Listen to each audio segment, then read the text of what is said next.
It has always been a smart idea for you to register your business through an offshore entity like a Mauritius holding company. But now, Finance Bill 2026 is trying to change that. I say it has always been a smart idea because the best lawyers and the best accountants, all of them will advise you to do that. And the reason why they would advise you to do that is so that when it comes time to sell that business, you're going to pay zero taxes. You're going to pay 0% in what is called the capital gains taxes.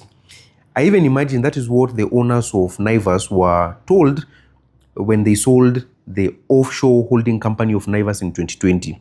They sold 30% in that offshore holding company for about 5.2 billion shillings. The full transaction happened in Mauritius, and therefore no Kenyan shares exchanged hands. Everything was airtight on paper.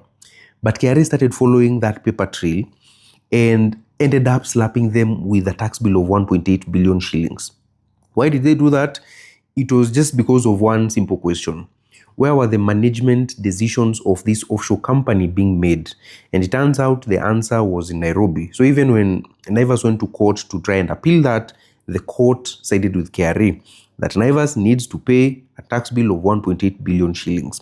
So with the finance bill of 2026, KRA and the government wants to close even more loopholes so that they can be able to detect similar deals and they can be able to claim what we are calling the capital gains tax. Currently, according to our law, capital gains tax through offshore holdings is only triggered if that offshore holding company derives more than 20% of its value in the Kenyan subsidiary. And that law even talks about property. It doesn't even talk about businesses. But now, the Finance Bill 2026 wants to do away with all that. And the repercussion of that will be that even a sale of 1% in an offshore company is going to trigger the capital gains tax in the subsidiary, in the Kenyan subsidiary company. And that is very tricky. Now you may be thinking, how would KRA even know if you sold shares in a company that is registered in another country? How would they even know? The truth is, they may not know. In fact, even for the Naivas case, they were not aware when it happened in 2020. However, the paper trail I was talking about is when things like the following start happening.